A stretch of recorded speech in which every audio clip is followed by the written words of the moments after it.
Here we are in Cakewalk's X1 Studio, DAW, and I'm going to demonstrate how to do a trim on a region. So if you put your mouse in the center part of the boundary area and wait for the cursor to change, then hold your left mouse button and drag. That will trim the region. Here we are in Cakewalk. I'm going to demonstrate how to split a clip. So if you hit F8, it'll bring up a scissor tool, and then click your mouse and that will split the clip. Another way to do it is to, while you're in the clip, moving down here, in the clip, right click, bring up split, and you'll have multiple options here where you can split by number of measures, multiple splits, all different ways of controlling your splitting. Within the DAW, the grid is an important feature which constrains your edits, such as moving and cutting, to a specific point in time.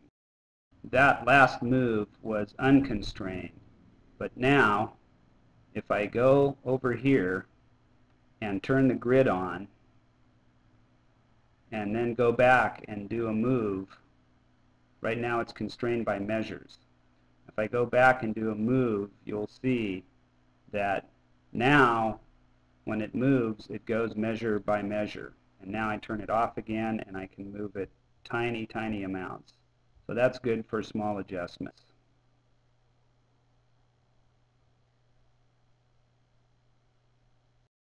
Okay, now let's do some fades.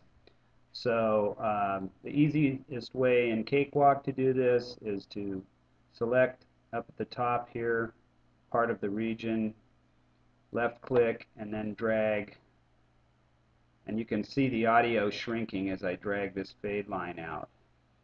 So that can be done at either end of a clip, and you can also go in here to the clips.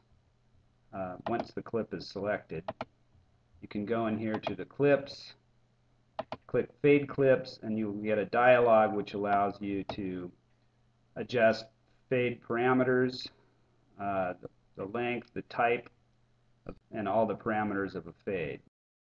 Cakewalk put a nice feature into Sonar X1, the automatic crossfade, and that is turned on by going up here to options and selecting that option. Now when that's on, if I move a clip and it overlaps another clip, it's going to automatically create the crossfade for me. Let's take a look at zooming now. So a rapid way to zoom in Cakewalk is to use Control and the arrow keys. Control right arrow zooms in horizontally, Control left zooms out horizontally, Control up zooms smaller vertically, and Control down zooms larger vertically. In addition,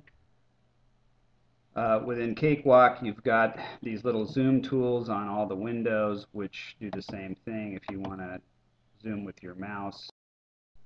Okay, now we'll look at doing a cycle or a loop in Sonar.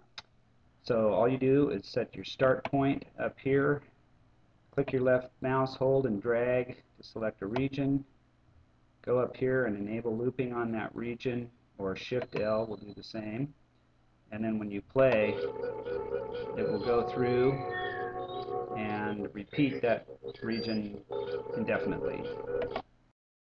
30 seconds left here to cover several features. Let's start with colors. So if I want to change the clip colors, I go over here to the inspector and click on clip. That brings up this window, and then within there I can change the foreground and background colors of each clip, and that will help me distinguish between the clips. In addition, I can set markers by right-clicking up here in the time scale, flute ends 1. And if I want to view the markers, I can select that option in the menu, or I can hit Alt Shift 4 and bring up this marker window, and then I can navigate to the markers just by clicking on them.